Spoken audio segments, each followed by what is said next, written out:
This is a satellite image of the Beirut port in Lebanon, captured on the 31st of July, 2020. But just 4 days later, something happened here, something that would leave the port in a state like this.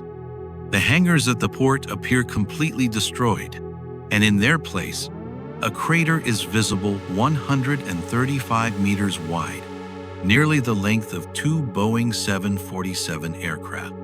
What exactly happened here that gave birth to the largest non-nuclear explosion the world has ever seen? On the 4th of August, 2020, a video clip went viral showing a bride named Isra Sablani standing in Beirut's Saifi Square during a wedding photo shoot. Suddenly, a powerful shockwave from an explosion forced everyone to flee. Exactly 23 minutes before that moment, at precisely 5:45 p.m. at the Beirut port, some welders were repairing a hole in the wall of a hangar. That's when sparks from the welding ignited a fire in the warehouse. This was known as Hangar Number 12, located right next to the sea. 10 minutes later, at 5:55 p.m., a team of 9 firefighters and 1 paramedic arrived at the scene. After assessing the fire, they radioed their fire chief and expressed concern something didn't feel right. The fire was growing out of control, and strange noises were coming from within. They had only been at the scene for 12 minutes when, at 6:07 p.m., a powerful explosion occurred. In videos of the blast, white smoke and flashes resembling fireworks can be seen. Hangar Number 12 had been storing a consignment of fireworks, which likely exploded due to the fire. But this was just the first explosion, with a recorded intensity equivalent to 1,500 kilograms of TNT. As people tried to comprehend the sound, another explosion occurred just 30 seconds later, an even more devastating blast that ripped through the entire city of Beirut. Because many people had begun recording after the first explosion, the second one was captured on several cameras. A massive fireball was seen rising into the sky, and its shockwave traveled faster than the speed of sound. In the second explosion, a white dome was seen expanding across a large part of the city. It was actually water vapor created by the pressure of the shockwave. After that, a huge cloud of red smoke rose into the sky. Experts say the red smoke was evidence of the presence of ammonium nitrate stored inside the hangar. The explosion was so intense that even in Cyprus, 200 kilometers away, people ran out of their homes in fear.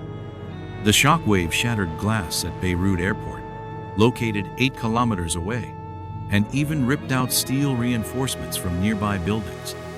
Just think about it, the explosion happened in Beirut, but the United States Geological Survey recorded tremors measuring 3.3 in magnitude on the earthquake scale.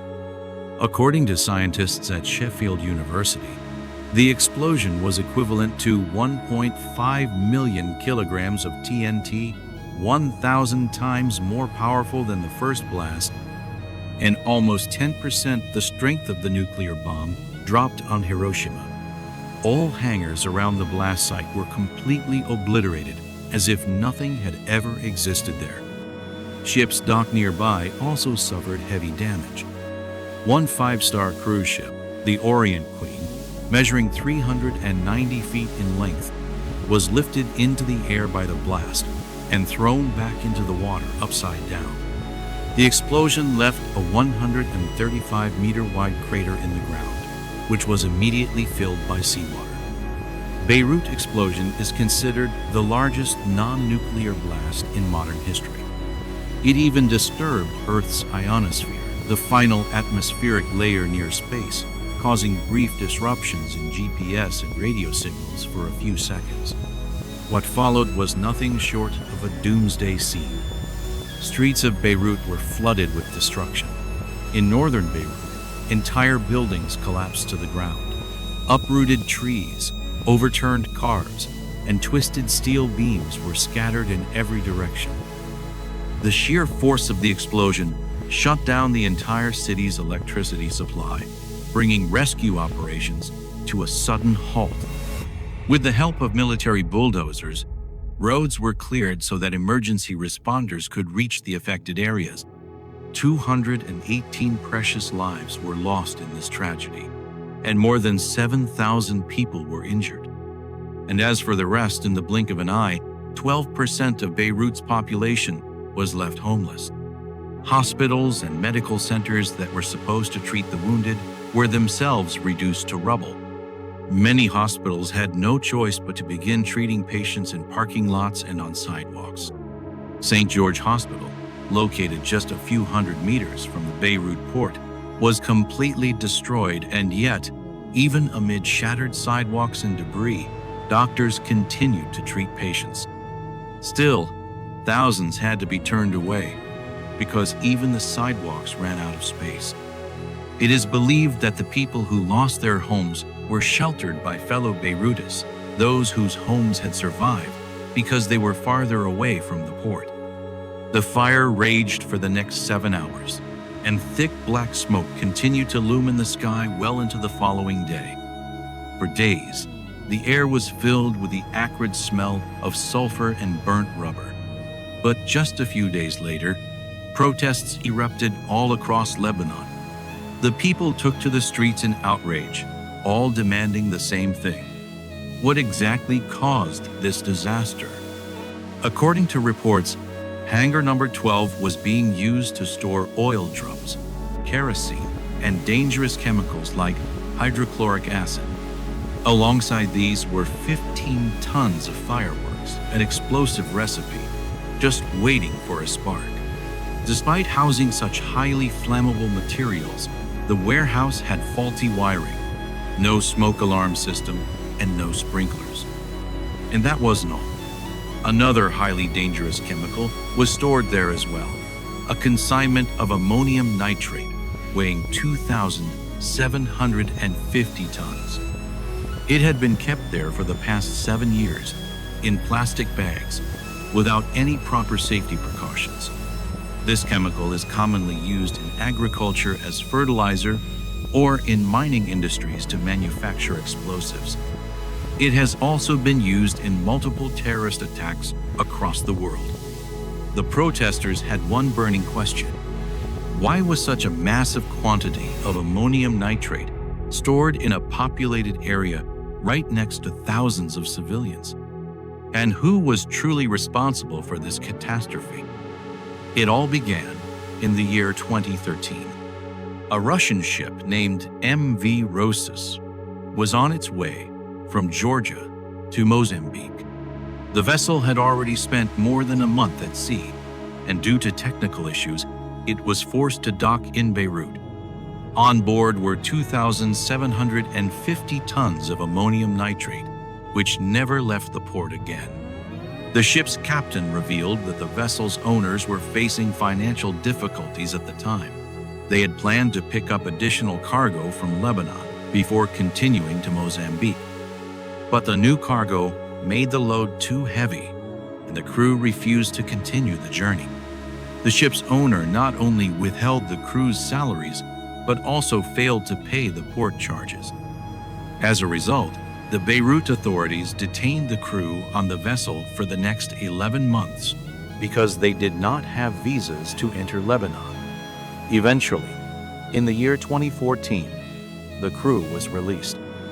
But due to the unpaid docking fees and duties, the ship itself was confiscated. Its explosive cargo was seized by authorities and transferred to Hangar number 12, where it remained untouched until the catastrophic explosion in 2020. For 6 years, this dangerous chemical sat haphazardly in Hangar number 12. During that time, the port authorities issued multiple warnings, repeatedly emailing government officials. But the Lebanese government paid no attention. The first email was sent in 2014 by the former Director of Customs, addressed to an urgent matters judge. In it, he carefully warned that keeping this highly dangerous chemical at the port was extremely risky, but he never received a reply. The Marine Agency had requested that the cargo be exported immediately, warning that the climate conditions inside the hangar were unsuitable for such chemicals. In another letter, it was even suggested that the government sell the material to a Lebanese explosives company just to get rid of it. The final email was sent to the government in 2019, again warning of the dangers of the stored chemicals. Yet even then, the government ignored the Port Authority's warnings. When a hole appeared in the wall of hangar number 12, the security risk became even greater. It is believed that during the repair work to fix that hole, sparks were generated which ignited the fire and ultimately triggered the deadly blasts. Today, in the year 2025, 5 years have passed since the explosion, yet not only have the real culprits not been punished, their trial hasn't even properly begun. Political interference, legal immunity granted to ministers, and conflicts within the judiciary have caused the investigation to stall again and again. When Judge Fadi Sawan charged several high-profile ministers, he was removed from the case. Later, when Judge Tariq Bitar tried to revive the investigation, groups like Hezbollah and Amal opposed him, filing a stay order in court. From 2022 to 2024, the investigation remained completely frozen. It was only in January 2025, following the appointment of Nawaf Salam as Prime Minister and the resurgence of the Hezbollah-Israel conflict, that the case was reopened once again. In the year 2025, a report emerged stating that Judge Tariq Bitar is expected to issue his final verdict on the 4th of August, 2025, the 5th anniversary of the Beirut blast. Even 4 years after that unimaginable disaster, the scars of destruction are still visible across Beirut. At the blast site now stands an 8-foot-tall statue forged from shattered glass, twisted steel rods, and debris from destroyed homes. The statue takes the form of a woman, holding a sword, standing in solemn memory of the 218 lives lost on that fateful day. Beneath the statue's feet lies a broken clock, its hands forever frozen at 6 minutes past 6. That was the exact moment the explosion tore through the city, and to this day, the clock has remained stopped in silent testimony to that horror. We hope you found this video both powerful and meaningful. Thank you for your heartfelt comments and continued support. We'll see you again in another impactful video.